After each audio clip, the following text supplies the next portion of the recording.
ഒന്ന് സങ്കല്പിച്ചു നോക്കൂ. ഒരു കുട്ടി ജനിച്ചു വീഴുന്നത് ഒരു ആശുപത്രിയിലോ വീടിന്റെ സുരക്ഷിതത്വത്തിലോ അല്ല, പകരം ഇരുൾ മൂടിയ ഒരു ഗുഹയിലോ ചെന്നായ്ക്കൂട്ടത്തിനിടയിലോ ആണെങ്കിലോ. മനുഷ്യന്റെ ഭാഷയ്ക്ക് പകരം ആ കുട്ടി പഠിക്കുന്നത് കാടിന്റെ ഗർജനങ്ങളാണെങ്കിലോ. വസ്ത്രം ധരിക്കാനോ ചിരിക്കാനോ പഠിക്കാത്ത വെറുമൊരു വന്യമൃഗത്തെ പോലെ ജീവിക്കുന്ന ആ മനുഷ്യൻ എങ്ങനെയായിരിക്കും? ഇത് ഏതെങ്കിലും നോവലോ സിനിമാ കഥയോ അല്ല, മറിച്ച് ലോകം കണ്ട ഏറ്റവും വിചിത്രവും ഭയപ്പെടുത്തുന്നതുമായ യഥാർത്ഥ ജീവിതങ്ങളാണ്. ശാസ്ത്രലോകം ഇവരെ ഫെറൽ ചിൽഡ്രൻ എന്ന് വിളിക്കുന്നു. പ്രകൃതിക്കും സംസ്കാരത്തിനുമിടയിൽ കുടുങ്ങിപ്പോയ ആ വിചിത്ര മനുഷ്യരുടെ ജീവിതങ്ങൾ എങ്ങനെയായിരുന്നിരിക്കാം? കാണാം ഒരു നാൾ ഒരിടത്തൊരിടത്ത്.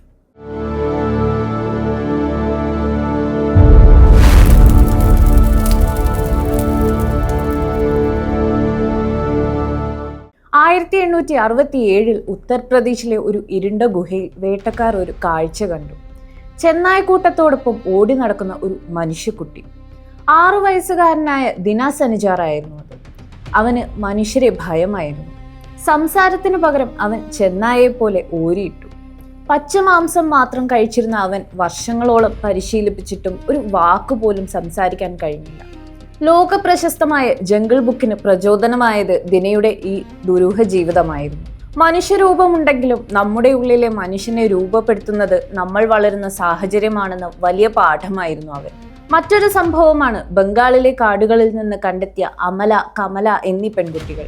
രാത്രികാലങ്ങളിൽ തിളങ്ങുന്ന കണ്ണുകളുള്ള വെളിച്ചത്തെ ഭയപ്പെടുന്ന വന്യജീവികളെ പോലെയായിരുന്നു അവർ.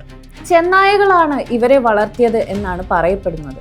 സമാനമായ മറ്റൊരു കഥയാണ് ഫ്രാൻസിലെ വിക്ടറിൻ്റേത്. 12 വയസ്സ് വരെ കാട്ടിൽ ഒറ്റയ്ക്ക് കഴിഞ്ഞ വിക്ടർ ശാസ്ത്രലോകത്തിന് മുന്നിൽ ഒരു വലിയ ചോദ്യചിഹ്നമായി. എത്ര പരിശ്രമിച്ചിട്ടും അവനെ സംസാരിക്കാൻ പഠിപ്പിക്കാൻ ഡോക്ടർമാർക്ക് കഴിഞ്ഞില്ല. ഒരു നിശ്ചിത പ്രായത്തിനുള്ളിൽ സ്നേഹമോ ഭാഷയോ ലഭിച്ചില്ലെങ്കിൽ നമ്മുടെ മസ്തിഷ്കം എന്നേക്കുമായി ആ കഴിവുകൾ അടച്ചുകളയുമെന്ന ക്രിട്ടിക്കൽ പീരീഡ് എന്ന യാഥാർത്ഥ്യം വിക്ടറുടെ ജീവിതത്തിലൂടെയാണ് ശാസ്ത്രലോകം തിരിച്ചറിഞ്ഞത്. എന്നാൽ വന്യത കാട്ടിൽ മാത്രമല്ല, നഗരത്തിലും ഒളിഞ്ഞിരിപ്പുണ്ട്. മദ്യപാനികളായ മാതാപിതാക്കളുടെ അവഗണന മൂലം 3 വയസ്സുള്ളപ്പോൾ നായ്ക്കളുടെ കൂട്ടിൽ അഭയം തേടിയ യുക്രൈനിലെ ഒക്സാന മലയെ ഓർക്കുക. 6 വർഷത്തോളം നായ്ക്കൾക്കൊപ്പം ജീവിച്ച അവൾ കണ്ടെത്തുമ്പോൾ നായ്ക്കളെ പോലെ കുരയ്ക്കുകയും പെരുമാറുകയും ചെയ്തിരുന്നു. സമാനമായ രീതിയിൽ കൊളംബിയയിലെ കാട്ടിൽ കുരങ്ങുകൾ ദത്തെടുത്ത് മറീന ചാപ്മാനും വർഷങ്ങളോളം മരങ്ങളിൽ ഉറങ്ങിയും പഴങ്ങൾ കഴിച്ചുമാണ് വളർന്നത്. ഇവർ രണ്ടുപേരും പിന്നീട് കഠിനമായ പരിശ്രമത്തിലൂടെ സാധാരണ ജീവിതത്തിലേക്ക് മടങ്ങി വന്നു എന്നത് മനുഷ്യന്റെ അതിജീവന ശേഷിയുടെ അത്ഭുതകരമായ തെളിവുകളാണ്. ഈ കഥകളെല്ലാം നമ്മളോട് ചോദിക്കുന്നത് ഒരേ ഒരു ചോദ്യമാണ്: നമ്മളെ മനുഷ്യരാക്കി മാറ്റുന്നത് നമ്മുടെ ശരീരമാണോ അതോ നമ്മൾ ജീവിക്കുന്ന സമൂഹമാണോ? സ്നേഹവും കരുതലും ഭാഷയും ഇല്ലാത്ത ഒരിടത്ത് നാം വെറും വന്യമൃഗങ്ങൾ മാത്രമാണ്.